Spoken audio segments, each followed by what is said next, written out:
Hello friends, welcome to the success केंद्र। Friends के इस सेशन में हम लोग बिहार दरोगा की जो नई भर्ती वर्ष 2023 में 1275 पदों पर आई हुई है, जिसके एग्जाम डेट जो है 17 दिसंबर 2023 को निर्धारित है। जी हाँ फ्रेंड्स, बिहार दरोगा 1275 पोस्ट का एग्जाम जो है 17 दिसंबर 2023 को 2 शिफ्ट में लिया जाएगा। उसके लिए देखिए फ्रेंड्स, ज्ञान बिंदु GS एकेडमी का जो नया बुक आया हुआ है दरोगा सीरीज 2 का, यहाँ पर आप देख सकते हैं। उसके सेट नंबर 3 को हम लोग डिस्कस करेंगे। टोटल 20 सेट है और ऑलरेडी मैंने आपको सेट नंबर 1 और सेट नंबर 2 को पूरी डिटेल में डिस्कस करा दिया था। आज हम लोग सेट नंबर 3 को यानी कि मॉडल प्रैक्टिस सेट नंबर 3 को डिस्कस करेंगे। फ्रेंड्स, चैनल को सब्सक्राइब कर लीजिए और जो बगल में बेल आइकन है, घंटी का निशान है, उसको ज़रूर दबा लीजिए, ताकि जब भी बिहार दरोगा भर्ती 2023 से संबंधित कोई भी इंपॉर्टेंट वीडियो अपलोड किया जाए तो उसका नोटिफिकेशन सबसे पहले आपके पास पहुंच जाए।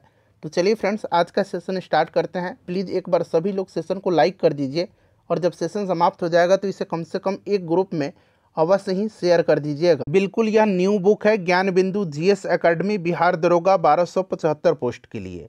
चलिए, सेट नंबर यह 3 है। सेट नंबर 3 का पहला प्रश्न पढ़ेंगे। पहला प्रश्न है कि निम्नांकित का सही सुमेलन कीजिए। देखिए, एक तरफ पारिस्थितिकी अधिनियम है और दूसरे तरफ वर्ष दिया गया है। तो यहाँ पर देखिए पर्यावरण संरक्षण, यहाँ पर जो होगा पर्यावरण संरक्षण, तो पर्यावरण संरक्षण अधिनियम आपका 1986 हो जाएगा। अच्छा, वन संरक्षण अधिनियम, तो ये आपका 1980 हो जाएगा। वन्य जीव संरक्षण अधिनियम 1972 हो जाएगा। ध्यान रखेंगे, वन संरक्षण अधिनियम 1980 और वन्य जीव संरक्षण अधिनियम 1972। जनजातियों एवं अन्य पारंपरिक वन निवासियों के वन अधिकारों को मान्यता अधिनियम, यह आपका हो जाएगा 2006। तो राइट आंसर इसका क्या हो जाएगा? राइट आंसर इसका ऑप्शन नंबर सी में, देखिए यहाँ पर ऑप्शन नंबर सी में दिया गया है 2413। अच्छा, एक और इम्पॉर्टेंट पॉइंट ध्यान रखेंगे, जल प्रदूषण निवारण और नियंत्रण अधिनियम कब अधिनियमित किया गया था? तो 1974 में। फ्रेंड्स, इसे भी आप जरूर ध्यान रखेंगे। चलिए, नेक्स्ट क्वेश्चन है हमारा कि इस श्रृंखला का अगला पद क्या है।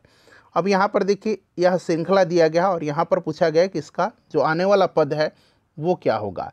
तो यहाँ पर देखिए बी से जब एफ आएंगे आप, तो B C D E F. देखिए बी से एफ आपका यहाँ पर +4 हो रहा है ना।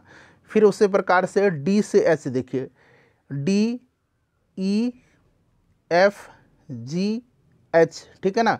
तो यहाँ पर देखिए 4 फिर बढ़ जा रहा है, तो इसी प्रकार सब 4 बढ़ते जाएगा। तो एन के बाद क्या आएगा? तो यहाँ पर देखेंगे तो एन के बाद आपका एन आर आ जाएगा, ठीक है ना। और उसके बाद पी के फिर आर +4 में जाएंगे तो टी आ जाएगा। तो आर और टी इसका राइट आंसर हो जाएगा। देखिए, जैव विविधता दिवस मनाया जाता है। जैव विविधता दिवस प्रत्येक वर्ष 22 मई के दिन मनाया जाता है, ठीक है ना। और इस वर्ष इसका थीम क्या रहा था? इस वर्ष इसका थीम रहा था 2023 में, from agreement to action build back biodiversity. आप थीम जरूर याद रखेंगे। 22 अप्रैल को क्या मनाया जाता है? तो पृथ्वी दिवस मनाया जाता है। 22 मार्च के दिन जल दिवस और बिहार दिवस दोनों मनाया जाता है, ध्यान रखिएगा। चलिए, नेक्स्ट क्वेश्चन करेंगे फ्रेंड्स। चलिए, प्रश्न पढ़ेंगे। चौथा नंबर प्रश्न है कि राष्ट्रकूट शासकों के संदर्भ में निम्नलिखित कथनों पर विचार कीजिए और यहाँ से असत्य कथन का चयन करना है, यानी कि गलत कथन का। चलिए, राष्ट्रकूट वंश की अगर बात करते हैं तो इसका संस्थापक दंती दुर्ग था। कौन था? दंती दुर्ग था। राष्ट्रकूट शासकों ने केवल शैव और वैष्णव धर्म को प्राश्रय दिया था, ये स्टेटमेंट गलत दिया गया है। देखिए, राष्ट्रकूट शासकों ने शैव, वैष्णव और भी कई प्रकार के धर्म, जैसे कि मैं आपको बता रहा हूँ, राष्ट्रकूट शासक जो अमोघ वर्ष था ना, यह जैन धर्म का अनुयायी था, ठीक है ना। तो एक तो यहाँ पर जैन भी हो जाएगा ना, तो इसीलिए पहला स्टेटमेंट गलत दिया गया है। और ये जो अमोघ वर्ष था फ्रेंड्स, इसने जो है ध्यान रखेंगे कन्नड़ भाषा में कविराज मार्ग की रचना किया था। क्लियर, याद रखिएगा।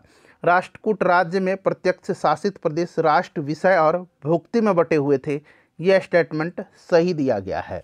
इसीलिए असत्य जो होगा ये आपका केवल एक हो जाएगा, ऑप्शन नंबर ए में। नेक्स्ट क्वेश्चन है कि निम्नलिखित कथनों पर विचार करें। देखिए, यूग्लिना पौधे तथा जंतु के बीच योजक कड़ी है। यूग्लिना के कोशिका में कोशिका भित्ति पाई जाती है। अब यहाँ यूग्लिना के बारे में सुन लीजिएगा। देखिए, यूग्लिना जो है यह एक कोशिकीय प्रोटोजोआ संघ का प्राणी है और इसे जंतु और पादपों की बीच की योजक कड़ी कहा जाता है। तो यहाँ तक तो सही है, लेकिन युगलिना के कोशिका में कोशिका भित्ति नहीं पाया जाता है, इसीलिए ये कथन जो है गलत हो जाएगा। पैरामीशियम का प्रचलन अंग सीलिया होता है जो इसे चलने में मदद करता है, ये सही दिया गया है। उसके बाद देखिए ट्रिपनोसोमा गैम्बियंस नामक परजीवी मनुष्य में एथलीट फुट रोग फैलाता है, ये गलत है। ये जो ट्रिपनोसोमा गैम्बियस नामक परजीवी है ना, यह स्लीपिंग सिकनेस फैलाता है, निद्रा रोग, स्लीपिंग, न कि एथलीट फुट, स्लीपिंग सिकनेस, इसलिए ये भी गलत दिया गया है। और सत्य कथन पूछा गया है तो 1 और 3 राइट आंसर हो जाएगा, जो कि ऑप्शन नंबर बी में दिया गया है। चलिए फ्रेंड्स, अगर सेशन पसंद आ रहा है तो प्लीज़ लाइक कर दीजिएगा। देखिए, हाल ही में जारी बाघ गणना रिपोर्ट 2022 के अनुसार भारत में बाघों की कुल संख्या कितनी है? तो इसका करेक्ट आंसर 3682 हो जाएगा। चलिए नेक्स्ट क्वेश्चन है, विश्व का सबसे तेज सुपर कंप्यूटर कौन सा है? विश्व का सबसे तेज सुपर कंप्यूटर, तो फ्रेंड्स यह यूएसए का फ्रंटियर है, ठीक है ना। ये फुगाकू जो है, यह फुगाकू सुपर कंप्यूटर जापान का है। लूमी कहाँ का है? तो लूमी भी याद रखेंगे, लूमी कहाँ का है? लूमी फिनलैंड का है। और एरावत भारत का सबसे तेज सुपर कंप्यूटर है। क्लियर? और यह टॉप 500, एरावत की मैं बात कर रहा हूँ, टॉप 500 सुपर कंप्यूटर्स की सूची में यह 75वें स्थान पर है। चलिए नेक्स्ट क्वेश्चन है, मोलास्का संघ के जंतुओं के बारे में कौन सा कथन सही नहीं है? देखिए फ्रेंड्स, 2008 से लेकर के अब तक बिहार दरोगा में जितने भी प्रश्न पूछे गए हैं उनको हमने सब्जेक्ट वाइज कवर कराया हुआ है। हिस्ट्री के प्रश्नों को एक अलग वीडियो में, उसी प्रकार से पॉलिटी, ज्योग्राफी, साइंस, इकोनॉमिक्स, इन सब के प्रश्नों को अलग वीडियो में मैंने कवर कराया हुआ है। अगर आपने नहीं देखा है तो देखिएगा, लिंक आपको डिस्क्रिप्शन बॉक्स में मिल जाएगा। बताइएगा इसका राइट आंसर क्या हो जाएगा। तो यहाँ पर आप देखेंगे तो ये प्रायः द्विलिंगी होते हैं, परंतु कुछ जंतु एकलिंगी होते हैं। यही कथन जो है सही नहीं है। अच्छा, मोलास्का संघ के अंतर्गत कौन सा आता है? तो सीप, घोंघा, ये सब मोलास्का के अंतर्गत आते हैं। जोंक पूछा जाता है, जो जोंक एनिलिडा ग्रुप में आता है, एनिलिडा संघ में, ठीक है ना। चलो उसके बाद नेक्स्ट क्वेश्चन है, भारतीय संविधान में राज्यों का संघ की संकल्पना को लिया गया है। भारतीय संविधान में राज्यों का संघ की अवधारणा जो है यह लिया गया है ब्रिटिश उत्तर अमेरिका अधिनियम से। ब्रिटिश उत्तर अमेरिका अधिनियम से लिया गया है, यानी कि कनाडा से लिया गया है। तो मेरे हिसाब से तो ऑप्शन बी ही राइट आंसर होना चाहिए। ब्रिटिश उत्तर अमेरिकी अधिनियम से लिया गया है, यानी कि कनाडा के संविधान से। चलिए, निम्न में से किस वर्षों में नागरिकता अधिनियम 1955 में संशोधन किया गया? अच्छा, एक प्रश्न और बन सकता है यहाँ से कि नागरिकता अधिनियम 1955 में कितनी बार संशोधन किया गया है? तो कितनी बार? तो 6 बार संशोधन किया गया है। कब कब? तो यहाँ पर ध्यान देंगे, एक तो 1986 हो गया, उसके बाद 1992 हो गया, फिर 2003 हो गया, फिर 2005 हो गया, फिर 2015 हो गया और फिर 2019 हो गया। तो ये 6 बार आप याद रखिएगा। तो ये चारों हो जाएगा इसका राइट आंसर। तो 1, 2, 3, 4 और 2 यहाँ पर 2015 और 2019, ये भी आप ध्यान रखेंगे। चलिए, निम्नलिखित में से किसने किताब ए नौरस की रचना की थी? किताब ए नौरस की रचना जो है ये किसने किया था? तो ये बीजापुर के इब्राहिम आदिल शाह द्वितीय ने 9 रसों की पुस्तक यानी कि किताब ए नौरस काव्य की रचना किया था। तो द्वितीय इब्राहिम आदिल शाह, यानी कि इब्राहिम आदिल शाह द्वितीय ने किया था। चलिए नेक्स्ट क्वेश्चन है कि निम्न में से कौन सा इसमें से सही नहीं है? इसमें से पूछा गया है कि इसमें से कौन सा सही नहीं है। तो यहाँ पर देखेंगे, समताप मंडल में O3 की प्रचुर मात्रा होती है, यानी कि ओजोन की, सही है। फ्रियोन अज्वलनशील अविषहीन कार्बनिक अणु है। देखिए, फ्रियोन जो है ना, यह एक गैस है जो कि रंगहीन गैस है, गंधहीन है, गैर ज्वलनशील बिल्कुल है, पर ये कम विषाक्त वाला है। यहाँ पर अविषहीन लिखा गया है, ठीक है ना। तो ये कार्बनिक, ये ऑप्शन नंबर बी जो होगा ये सही नहीं दिया गया है। बाकी ये सारे जो हैं, ऑप्शन ए सही है, ऑप्शन बी और ऑप्शन डी जो है ये सही दिया गया है। ऑप्शन ए, ऑप्शन सी और ऑप्शन डी सही दिया गया है, ऑप्शन बी गलत दिया गया है। चलिए, भारत ने आर्कटिक अनुसंधान कार्यक्रम कब शुरू किया था? भारत ने आर्कटिक अनुसंधान कार्यक्रम को शुरू किया था 2007 में, और भारत का पहला आर्कटिक अनुसंधान केंद्र का नाम हिमाद्री है, जिसको 2008 में स्थापित किया गया था। 2007 राइट आंसर हो जाएगा। प्रवाल भित्ति से जुड़े अवतलन सिद्धांत की अवधारणा किसने दिया था? प्रवाल भित्ति से जुड़े अवतलन सिद्धांत की अवधारणा जो है ये चार्ल्स डार्विन ने दिया था। किसने? चार्ल्स डार्विन ने, ठीक है ना। और डार्विन के द्वारा प्रस्तावित किया गया था यह, और इसे पहली बार 1837 में तैयार किया गया था। 1837 में पहली बार इसे तैयार किया गया था। यहाँ पर देखिए, choose the appropriate preposition for the given sentence. What, यहाँ पर खाली स्थान है, टॉकिंग द डे खाली स्थान, and spending it by the seaside. तो what about talking the day off and spending it by the seaside. तो यहाँ पर अबाउट और ऑफ हो जाएगा, option number B right answer हो जाएगा। चलिए उसके बाद देखिएगा कि पीसी, यहाँ पर देखिए पीसीपीएनडीटी अधिनियम को रोकने के लिए किसको रोकने के लिए अधिनियमित किया गया था, यह पूछा गया। तो पीसीपीएनडीटी का फुल फॉर्म क्या होता है, तो यहाँ पर देखिए preconception and prenatal diagnostic technique, ठीक है ना। और यह एक्ट 1994 में लाया गया था, 1994 में। और यह लाया गया था किसके लिए, तो ध्यान रखेंगे फ्रेंड्स, पूर्व गर्भाधान और प्रसव पूर्व निदान तकनीक है यह पीसीपीएनडीटी अधिनियम 1994 में कन्या भ्रूण हत्या और गिरते लिंगानुपात को रोकने के लिए भारत की संसद के द्वारा पारित एक संघीय कानून है। तो लिंग चयनात्मक गर्भपात इसका राइट आंसर हो जाएगा। हिंदी में इसको बोलेंगे पूर्व गर्भाधान और प्रसव पूर्व निदान तकनीक, यानी कि preconception and prenatal diagnostic techniques, ठीक है ना। चलो उसके बाद देखिएगा, किसी अपराध का अन्वेषण किया जाता है, तो यह किया जाता है पुलिस अधिकारी के द्वारा और मजिस्ट्रेट द्वारा प्राधिकृत किसी अन्य व्यक्ति के द्वारा। तो ए और इसका सी जो होगा राइट आंसर हो जाएगा, जो कि ऑप्शन नंबर सी में दिया गया है। निम्नलिखित में से कौन सा सुमेलित नहीं है, तो यहाँ पर देखिएगा पुलिस का संज्ञेय अपराधों का निवारण करना, धारा 149 सही है। संज्ञेय अपराधों को किया जाना रोकने के लिए गिरफ्तारी, धारा 151 सही है। जमाव के तितर बितर करने की सशस्त्र बल के अफसरों की शक्ति, धारा 131 सही है। अब यहाँ पर देखिए मजिस्ट्रेट द्वारा गिरफ्तारी, धारा 45 ये गलत दिया गया है, ठीक है ना। धारा 45 ये गलत दिया गया है। धारा 45 जो है यह सशस्त्र बलों के सदस्यों को गिरफ्तारी से सुरक्षा प्रदान करता है। ऑप्शन डी इसका राइट आंसर हो जाएगा, जो कि पूछा गया है कि कौन सा सुमेलित नहीं है।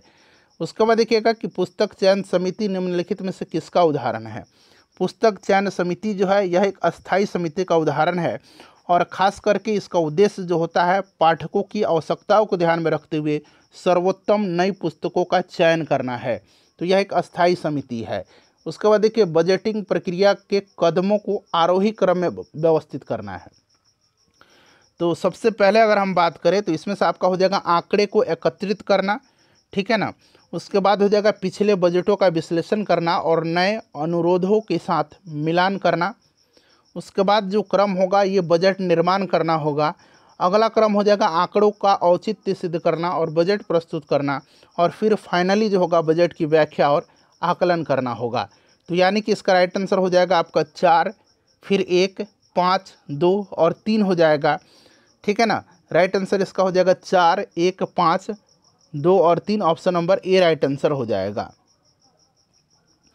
लक्ष्य के मार्ग में आने वाली कठिनाइयों पर विजय प्राप्त करके लक्ष्य को प्राप्त करना क्या कहलाता है, तो यह क्या कहलाता है, समस्या समाधान कहलाता है। दहेज निरोधक अधिनियम किस वर्ष पारित किया गया था, इंपॉर्टेंट क्वेश्चन है।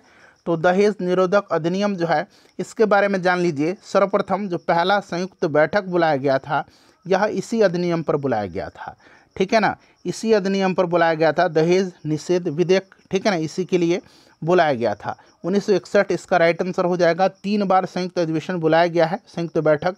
एक तो आपका हो जाएगा दहेज निरोधक अधिनियम, उसके लिए 1961 में। उसके बाद आपका 1978 में बैंकिंग सेवा आयोग के लिए, और 2002 में आतंकवाद निरोधक विधेयक यानी कि प्रिवेंशन ऑफ टेररिज्म बिल, इसके लिए बुलाया गया था। चलिए नेक्स्ट क्वेश्चन है, यहाँ पर पासे में बताना है आपको कि यहाँ पर 5 अंकित फलक की विपरीत कौन सी जो है संख्या होगी, तो ये संख्या 1 होगी, ठीक है ना। ऑप्शन नंबर इसका 1 राइट आंसर। यहाँ देखिए 2 4 है, यहाँ 4 2 हो गया है, तो यहाँ पर 5 1 हो जाएगा। उसके बाद नेक्स्ट क्वेश्चन है कि 2 संख्याओं का अनुपात, आंसर मैं बता दे रहा हूँ, इसका जो राइट आंसर हो जाएगा फ्रेंड्स वो आपका 504 हो जाएगा। चलिए उसके बाद देखिएगा कि भौतिक राशियाँ हैं और उनका इकाई यूनिट दिया गया है, मिलान करना है। तो बल आघूर्ण का न्यूटन मीटर होता है, कई बार मैंने भी आपको बताया है। प्लांक नियतांक का क्या होगा, तो जूल सेकंड हो जाएगा। प्रतिबल का क्या होगा, तो प्रतिबल का यूनिट आपका न्यूटन पर मीटर स्क्वायर हो जाएगा, और विशिष्ट ऊष्माधारिता का जूल पर किलोग्राम पर केल्विन होता है, यानी कि joule kilogram inverse kelvin inverse. तो इस तरह से आपका हो जाएगा, आपका 1 3 कौन सा हो जाएगा, 1 3 4 और 2 इसका राइट आंसर हो जाएगा, जो कि option number 1 3 4 2 option number A में दिया गया है। अकबर के मृत्यु के समय मुगल सूबों यानी कि प्रांतों की कुल संख्या कितनी थी? अकबर की मृत्यु हुई थी 1605 ईस्वी में, 1605 ईस्वी में हुई थी, और उस समय मुगल जो सूबा था यह कितने मुगल साम्राज्य कितने सूबों में बटा हुआ था? तो 15 सूबों में। अच्छा, औरंगजेब की मृत्यु के समय कितने सूबों में बटा था? तो 21। औरंगजेब के समय 21, ये आप ध्यान रखेंगे, ठीक है ना। चलो उसके बाद देखिएगा कि 69वां राष्ट्रीय फिल्म पुरस्कार में किस अभिनेता को सर्वश्रेष्ठ अभिनेता के रूप में चुना गया है? तो ये चुना गया है किसको? अल्लू अर्जुन को चुना गया है, ठीक है ना, अल्लू अर्जुन को। और इसमें जो है याद रखेंगे वहीदा रहमान जी को दादा साहब फाल्के पुरस्कार भी दिया गया था। वहीदा रहमान को इस बार दादा साहब फाल्के पुरस्कार दिया गया है। यहाँ पर पूछा गया सर्वश्रेष्ठ अभिनेता, तो अल्लू अर्जुन को। सर्वश्रेष्ठ सहायक अभिनेता अगर पूछेगा तो पंकज त्रिपाठी जी का नाम याद रखिएगा। सर्वश्रेष्ठ अभिनेत्री जो है यह आलिया भट्ट और किसको दिया गया है? कृति सैनन को दिया गया है। प्रथम बिमस्टेक विदेश मंत्री का बैठक कहाँ आयोजन किया गया? तो ये बैंकॉक थाईलैंड में किया गया था। निम्नलिखित में से पश्चिमी हिंदी की बोली नहीं है। पश्चिमी हिंदी की बोली नहीं है, तो अगर हम बात करें तो पश्चिमी हिंदी की बोली इसमें से मगही नहीं होगा। मगही जो है ना, मगही, मैथिली और भोजपुरी ये बिहारी हिंदी की बोली हैं। बिहारी हिंदी की बोली कौन कौन से है? तो भोजपुरी, मगही और मैथिली। चलिए उसके बाद नेक्स्ट क्वेश्चन है, यहाँ पर देखिएगा कि एपिथेलियम, सबसे पहले सत्य कथन चुनना है, इसमें से ध्यान रखेंगे। एपिथेलियम उत्तक अंगों के बाहरी भाग तथा भीतरी भाग का निर्माण करती है, और इस उत्तक के बीच काफ़ी रिक्त स्थान होता है। देखिए इसमें कोई भी रिक्त स्थान नहीं होता है, तो यहाँ पर काफ़ी रिक्त स्थान दिया गया है, गलत दिया गया है। संयोजी उत्तक में कोशिकाओं की संख्या कम होती है और कोशिकाओं के बीच कोई रिक्त स्थान नहीं होता है, रिक्त स्थान इसमें ज़्यादा होता है, ठीक है। तो ये भी गलत दिया गया है, तो न तो 1 और न तो 2 इसका राइट आंसर हो जाएगा। चलिए समजात अंगों के सही सेट का चयन करना है, तो इसमें से समजात अंग बताना है। तो मानव के अग्रपाद, पक्षी के पंख और वेल के मीन पक्ष ये समजात अंग के उदाहरण हैं। पूंजीवादी अर्थव्यवस्था के संदर्भ में कौन सा कथन असत्य है? देखिए इसमें वस्तुओं और सेवाओं की कीमत बाजार द्वारा निर्धारित की जाती है, ये सही दिया गया है। उत्पादन, उपभोग, निवेश और विनिमय पर किसी केंद्रीय संस्था का नियंत्रण होता है। देखिए पूंजीवादी में क्या होगा? केंद्रीय संस्था का नियंत्रण नहीं रहेगा, ठीक है ना। केंद्रीय संस्था का नियंत्रण उत्पादन, उपभोग और निवेश विनिमय में किसी केंद्रीय संस्था का नियंत्रण कब होता है? तो समाजवादी अर्थव्यवस्था में। पूछा गया कौन सा कथन असत्य है, तो इसीलिए इसका ऑप्शन नंबर बी जो होगा यही जो है असत्य दिया गया है। उसके बाद देखिए नादिर शाह के भारत पर आक्रमण के संदर्भ में कौन सा कथन सत्य नहीं है? नादिर शाह ने भारत पर 1738-39 में आक्रमण किया था, सही है। 1739 में इसने आक्रमण किया था। नादिर शाह भारत की धन संपदा से प्रभावित होकर के आया था, सही है। मुगल सेना से नादिर शाह का मुकाबला 13 मार्च 1739 को करनाल में हुआ था, ये स्टेटमेंट जो है गलत दिया गया है, ठीक है ना। ये करनाल में तो हुआ था, लेकिन 13 मार्च 1739 को नहीं हुआ था, 24 फरवरी 1739 को हुआ था। ऑप्शन नंबर सी इसका राइट आंसर हो जाएगा। निम्नलिखित में से कौन ऑस्ट्रेलियन ओपन 2023 के पुरुष एकल के उप विजेता पूछा गया? देखिए विजेता नहीं, उप विजेता, ध्यान से पढ़िएगा। विजेता नोवाक जोकोविच थे जो सर्बिया के हैं, और उप विजेता जो हैं ये स्टेफानोस सित्सिपास थे, ये कहाँ के हैं? तो फ्रेंड्स ये जो हैं ग्रीस के हैं। अच्छा महिला एकल पूछा जाए ऑस्ट्रेलियन ओपन में, तो विजेता एरिना सबलेंका थी जो कि बेलारूस की हैं, और उप विजेता कौन थी? तो एलेना रैबिकिना थी जो कि कजाकिस्तान की हैं। चलिए निम्नलिखित में से कौन वर्तमान में केंद्र सरकार के कानून मंत्री हैं? चलिए इसका आंसर आप मुझे कमेंट करके बताइए कि कौन अभी वर्तमान में कानून मंत्री हैं। नेक्स्ट क्वेश्चन है, समान प्रकार की छोटी भी बूंदें बोल्ट तक अवशोषित की गई हैं, यदि n बूंदें मिलकर के एक बड़ी बूंदें बनाती हैं तो बूंद का विभव क्या होगा? इसका आंसर मैं आपको बता देता हूं डायरेक्टली, इसका option number C right answer हो जाएगा। n⁻2/3 × v हो जाएगा। प्रधान यामोत्तर रेखा तथा भूमध्य रेखा का प्रतिच्छेदन बिंदु अवस्थित है, बताइए कहाँ पर अवस्थित है? तो फ्रेंड्स यह अवस्थित जो है यह अटलांटिक महासागर में है। चलिए हिंद महासागर के मध्यवर्ती मुख्य कटक का भाग निम्न में से कौन सा नहीं है? कौन सा इसमें से नहीं है? तो ये आपका डॉल्फिन कटक हो जाएगा। इसमें से देखिए कौन सा विकल्प सही है पूछा गया है, तो ये आपका सही विकल्प जो होगा ऑप्शन नंबर यहाँ पर देखेंगे तो सी राइट आंसर हो जाएगा।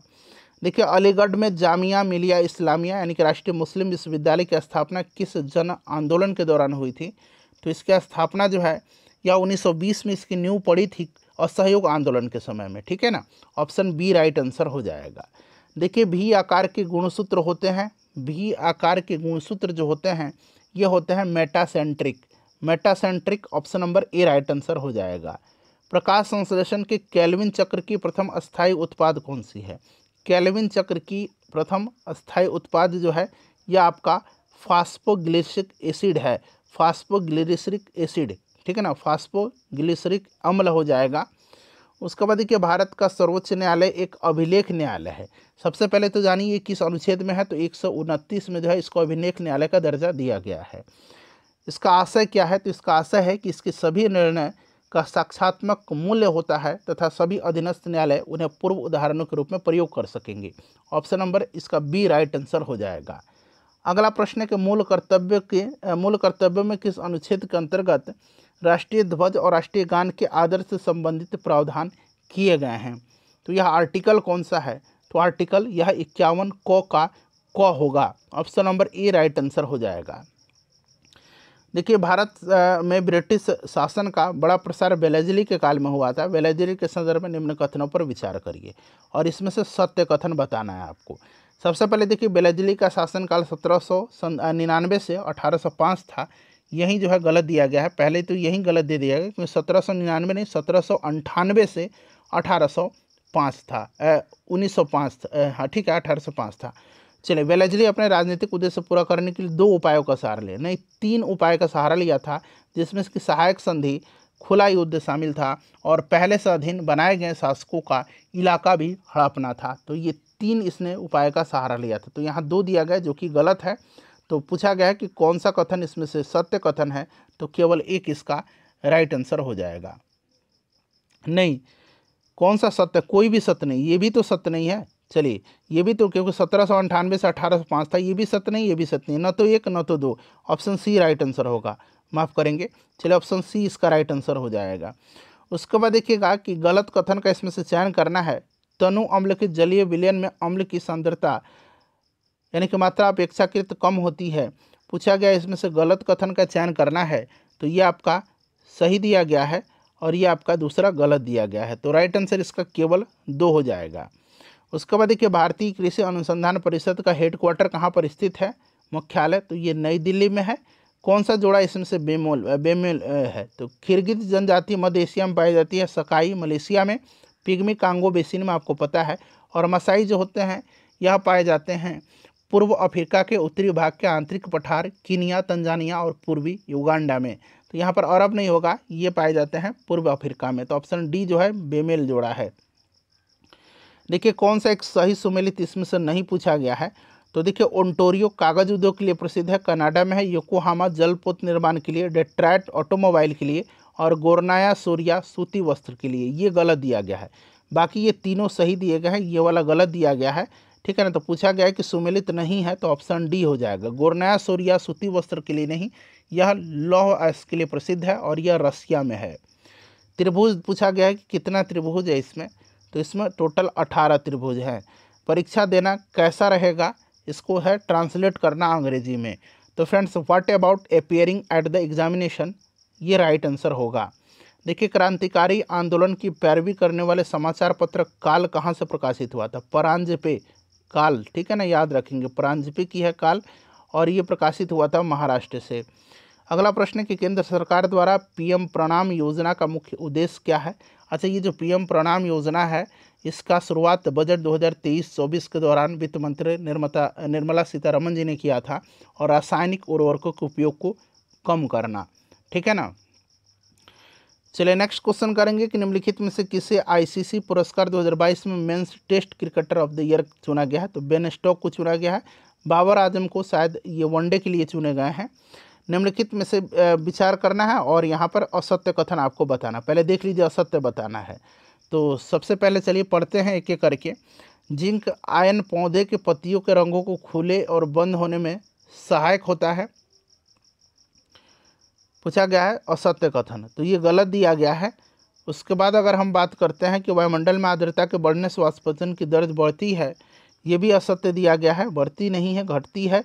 वाष्पोत्सर्जन पौधे के तापमान को नियंत्रित करने में सहायक होता है, ये सही है। और मांसलोभिद पौधे में रंग दिन में खुलते हैं तथा रात में बंद होते हैं, ये गलत दिया गया है। तो 1, 2 और 4 जो होगा यह असत्य दिया गया है, जो कि ऑप्शन नंबर बी में है। नेक्स्ट क्वेश्चन है कि कौन सा जीव जो है निम्नलिखित में से बीजाणु निर्माण द्वारा प्रजनन करता है। तो बीजाणु निर्माण के द्वारा प्रजनन इसमें से कौन सा करता है, तो ध्यान रखेंगे फ्रेंड्स, ये कौन सा जीव है, तो ये राइजोपस है। राइजोपस राइट आंसर हो जाएगा। देखिए, एक संविधान संशोधन विधेयक प्राप्त होने पर जबकि वह संसद के प्रत्येक सदन द्वारा पारित कर दिया गया हो, तो राष्ट्रपति अपनी स्वीकृति इस पर क्या करेंगे, अपनी स्वीकृति इस पर दे देंगे, ठीक है ना। चलिए, उसके बाद देखिएगा कि -10 से 35 के बीच 5 से विभाज्य प्राकृत पूर्णांक संख्याओं का औसत ज्ञात करना है। तो इसका आंसर हो जाएगा आपका 17.5। किसने भारतीय संविधान के बारे में कहा कि एक ऐसा संघ है जिसमें केंद्रीकरण की सशक्त प्रवृत्ति है। तो ये कहा था किसने, तो ये कहा था सर आइवर जेनिंग्स ने कहा था। क्या कहा था कि भारतीय संविधान के बारे में इन्होंने कि यह एक ऐसा संघ है जिसमें केंद्रीकरण की सशक्त प्रवृत्ति है। चलिए, निम्नलिखित नेताओं में से किसने कहा था मैं तो एक भारतीय नगाड़ा हूँ जिसका कार्य सोते हुए को जगाना है ताकि वे अपनी मातृभूमि के लिए जागें और कार्यरत हो सकें। यह स्टेटमेंट एनी बेसेंट का है। किसका है, एनी बेसेंट का है, ध्यान रखेंगे। चलिए, मिलान करना है आपका प्रोफेसर UR राव, तो ये आपका हो जाएगा, यहाँ पर देखिएगा अंतरिक्ष अनुसंधान हो जाएगा। डॉक्टर राजा रमन्ना, ये आपका हो जाएगा नाभिकीय भौतिकी। और उसके बाद डॉक्टर MS स्वामीनाथन, तो ये आपका कृषि विज्ञान, ठीक है ना। और प्रोफेसर मेघनाथ साहा का आपका हो जाएगा उष्मागतिकी एवं खगोल भौतिकी। तो ये अब आप लोग इसको मिला लेंगे, 3, 2, 4, 5 इसका राइट आंसर हो जाएगा, 3, 2, 4, 5। नेक्स्ट क्वेश्चन है निम्नलिखित कथन पर विचार करें और यहाँ से आपको सत्य कथन बताना है, सही कथन। प्रधानमंत्री मुद्रा योजना का शुभारंभ अप्रैल 2015 में हुआ, जिसका मुख्य उद्देश्य सूक्ष्म एवं लघु उद्योगों के वित्त पोषण पर अपना ध्यान केंद्रित करना है, सही है। इस योजना के तहत 3 प्रकार की ऋणों का आवंटन किया गया, जिसमें किशोर ऋण के अंतर्गत 50,000 रुपये तक का ऋण का कम ब्याज, 50,000 से अधिक और 5 लाख तक के, ठीक है। तो ये वाला गलत हो जाएगा, पूछा गया सही, तो केवल 1 इसका राइट आंसर हो जाएगा। उसके बाद देखिए, निम्नलिखित में से सबसे पुरानी शैल क्रम की पहचान करें। तो सबसे पुरानी शैल क्रम जो है इसमें से आपका धारवाड़ हो जाएगा, ऑप्शन नंबर सी। नेक्स्ट है कि कौन से इसमें से सही दिया गया है। तो इसमें से अगर हम सही की बात करें तो चारों के चारों स्टेटमेंट जो है सही है। एक बार इसको आप लोग ध्यानपूर्वक पढ़िए, कौन सा सही दिया गया। भारत का देशांतरीय विस्तार 68 डिग्री 7 मिनट पूर्व से 97 डिग्री 25 मिनट पूर्व तक है, सही है। 82 डिग्री 30 मिनट पूर्वी देशांतर का उपयोग भारतीय मानक 82.5 डिग्री बिल्कुल सही किया जाता है। क्षेत्रफल संसार के समस्त क्षेत्रफल का 2.4% है और 28 राज्य और 8 केंद्र शासित प्रदेश है, ये भी सही है। उसके बाद देखिए, जर्मनी के संदर्भ में निम्नलिखित युग्मों का मिलान करना है आपको। अब यहाँ पर देखिए, फुंग फोक जो होगा यह आपका क्या हो जाएगा, तो फुंग फोक आपका हो जाएगा 14 साल से कम उम्र के बच्चों के लिए नाथसी युवा एक संगठन था, ठीक है ना। तो 3 हो जाएगा, यहाँ 3 लिख देता हूँ। उसके बाद कंस्ट्रेंशन कैंप जो होगा, कंस्ट्रेंशन कैंप, ये आपका क्या था, ऐसा स्थान जहाँ बिना किसी कानूनी प्रक्रिया के लोगों को कैद रखा जाता था। उसके बाद गेस्तापो क्या था, तो गेस्तापो जो था गुप्तचर, यह राज्य पुलिस था। और ऑस्विट्ज़ जो था यह आपका यहूदी के लिए बने कत्ल खाने थे, ठीक है ना। तो 3, 2, 4, 1 इसका राइट आंसर हो जाएगा, 3, 2, 4, 1। चलिए, अगला प्रश्न कर लेंगे। नेक्स्ट क्वेश्चन है हमारा कि ICC पुरुष एक दिवसीय विश्व कप 2027 का आयोजन किस देश में नहीं किया जाएगा। अभी भारत में हुआ था, विनर ऑस्ट्रेलिया रहा था। 2027 में जो है ये होगा आपका कहाँ कहाँ पर, तो ये जिम्बाब्वे, दक्षिण अफ्रीका और नाम्बिया में। कीनिया इसका राइट आंसर हो जाएगा, ठीक है ना, कीनिया में नहीं होगा। उसके बाद देखिए, निम्नलिखित में से कौन अम्बेडकर ए लाइफ पुस्तक के लेखक हैं। चलिए, अम्बेडकर अ लाइफ पुस्तक के लेखक जो हैं ये शशि थरूर हैं। शशि थरूर राइट आंसर हो जाएगा, शशि थरूर राइट आंसर हो जाएगा, ठीक है ना। चलिए, CH4 का आणविक द्रव्यमान निम्न में से क्या होता है। एग्जैक्ट आप याद रखें, कहीं का आपको 16 0.04 ऐसे रहेगा, लेकिन ये पूरा याद रखेंगे 16.043 यू होगा। चलिए, जब अंकित मूल्य, इसका आंसर मैं बता देता हूँ 69 का राइट आंसर आपका 8% हो जाएगा, जो कि ऑप्शन नंबर बी में है। उसके बाद नीति आयोग द्वारा जारी गरीबी के मापन हेतु राष्ट्रीय बहुआयामी गरीबी सूचकांक के मानकों में शामिल नहीं है। तो इसमें शामिल है स्वास्थ्य, शिक्षा, जीवन स्तर, इसमें खुशहाली शामिल नहीं है, ठीक है ना। चलिए, उसके बाद देखिए, लोक अदालत को वैधानिक दर्जा प्रदान करने के लिए वैधानिक सेवाएं प्राधिकरण अधिनियम लीगल सर्विसेज अथॉरिटीज़ एक्ट कब पारित किया गया था? तो यह पारित 1987 में किया गया था। भारत सरकार के द्वारा किस भाषा को शास्त्रीय भाषा का दर्जा प्रदान नहीं किया गया है? शास्त्रीय भाषा की बात करें तो 6 हैं। एक उड़िया हो जाएगा, तमिल, सबसे पहले तमिल, संस्कृत, कन्नड़, तेलुगु, मलयालम, उड़िया, याद रखिएगा। तो इसमें से आपका पाली नहीं होगा। चलिए, उसके बाद देखिए, वर्ण व्यवस्था का उल्लेख किस ग्रंथ में है? तो ऋग्वेद के 10वें मंडल में, ठीक है ना। चलिए, ऋग्वेद इसका राइट आंसर हो जाएगा। उसके बाद देखिएगा कि ऑपरेन अवधारणा किसने दिया था? तो ऑपरेन अवधारणा दिया था जैकब और मोनोड ने, ठीक है ना। तो 4 हो जाएगा। उसके बाद विकास का सिद्धांत, तो विकास का सिद्धांत डार्विन ने दिया था, 3 हो जाएगा। उत्परिवर्तन का सिद्धांत ह्यूगो डी ब्रिज ने दिया था, और एक जीन एक एंजाइम की परिकल्पना बिडल और टैंटम ने दिया था। तो 4 3 2 1 इसका राइट आंसर हो जाएगा 4 3 2 1, जो कि ऑप्शन नंबर सी में है। उसके बाद देखिएगा कि मोरीबंद डेल्टा निम्नलिखित में से किस डेल्टा का एक उप विभाग है या उपभाग है? तो यह बंगाल डेल्टा का है। कौन सी मिट्टी चाय बागानों के लिए उपयुक्त होती है? तो लेटराइट मिट्टी होती है, आपको पता भी है। और यह किस प्रकार की? तो अम्लीय होगी। मेगास्थनीज द्वारा दिए गए विवरण के अनुसार गलत कथन का चयन करना है। भारत में 7 प्रकार की जातियाँ थी, परंतु दास प्रथा नहीं था, सही दिया गया है। कर का दर भू राजस्व का 1/6 भाग था, नहीं, ये मेगास्थनीज अगर बात करते तो 1/4 था। वहीं अगर चाणक्य का पूछता तब 1/6 होता। तो गलत कथन है ऑप्शन नंबर बी, ठीक है ना। बाकी सारे यहाँ पर देख सकते हैं, ये 1 3 और 4 सही दिया गया है, यानी कि ए, सी और डी सही है, बी गलत है। नेक्स्ट क्वेश्चन है कि यांत्रिक लाभ 1 से अधिक होने का अर्थ होता है कि? तो यांत्रिक लाभ 1 से अधिक होने का अर्थ होता है कम प्रयास से अधिक भार उठाया जा सकता है। देखिए फ्रेंड्स, वैल्यू एडेड टैक्स यानी कि वैट जो था, यह लागू करने की सिफारिश किस समिति ने भारत में किया था? तो यह समिति एलके झा समिति थी, ठीक है ना। चलिए, अनुच्छेद 61 किससे संबंधित है? तो अनुच्छेद 61 जो है महाभियोग है, ठीक है ना। अनुच्छेद राष्ट्रपति को हटाने के लिए अनुच्छेद 67 ख जो होगा, यह आपका क्या हो जाएगा? तो यह आपका हो जाएगा उपराष्ट्रपति। अनुच्छेद 94, तो यह आपका स्पीकर, लोकसभा का स्पीकर को हटाना। और अनुच्छेद 90, यह आपका हो जाएगा अनुच्छेद 90 का राज्यसभा के उपसभापति को हटाना, ठीक है ना।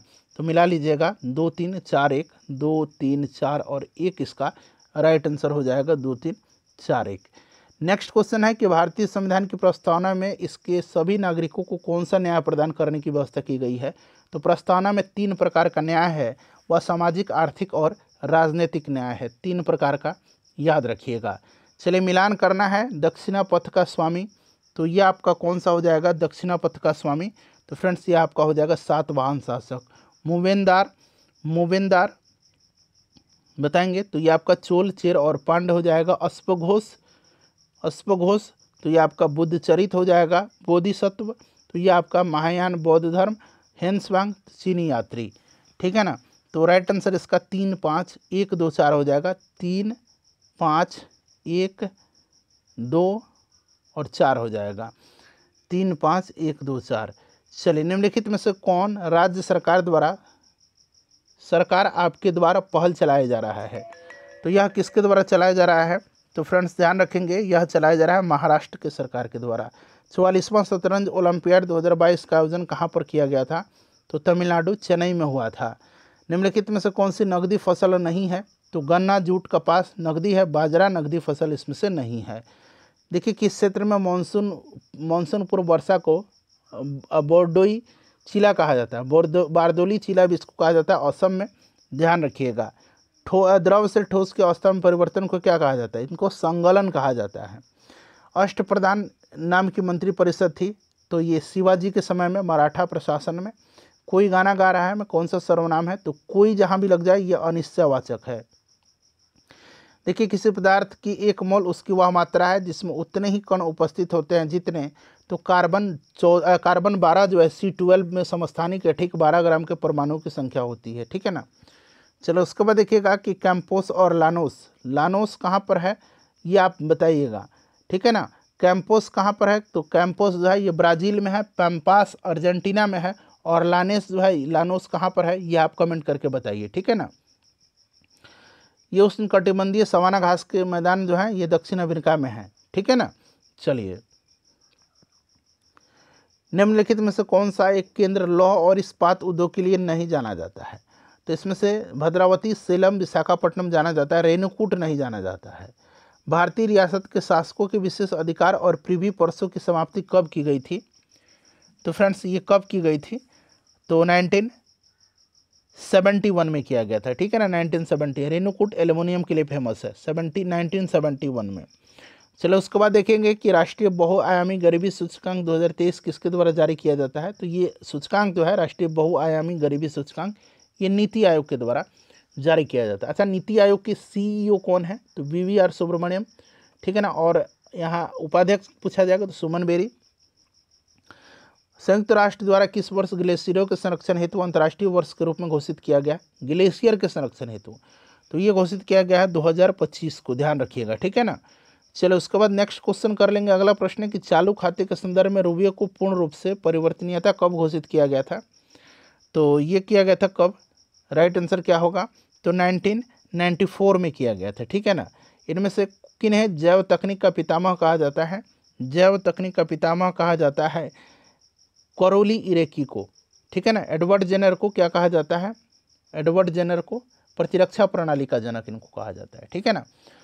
जॉन मेंडल को ग्रेगर जॉन अनुवांशिकी का जनक कहा जाता है। देखिए कांच के बारे में निम्नलिखित में से कौन सा कथन सही नहीं है, तो कांच को प्रायः अतिस्थितित द्रव कहा जाता है, सही है। कांच का कोई निश्चित गलनांक नहीं होता है, ये भी सही दिया गया है। सोडा कांच पायरेक्स कांच से कठोर होता है, ये गलत दिया गया, तो गलत पूछा गया ऑप्शन डी, ठीक है ना। 5वां खेलो इंडिया यूथ गेम्स का आयोजन किस राज्य में किया गया है, तो ये मध्य प्रदेश में हुआ था, और मेडल टेबल में महाराष्ट्र सबसे आगे रहा है। बिहार का अधिकांश क्षेत्र आच्छादित है। फ्रेंड्स अपना स्कोर बताइएगा और सेशन को लाइक कर दीजिए, शेयर कर दीजिएगा। कछारी मिट्टी राइट आंसर इसका हो जाएगा।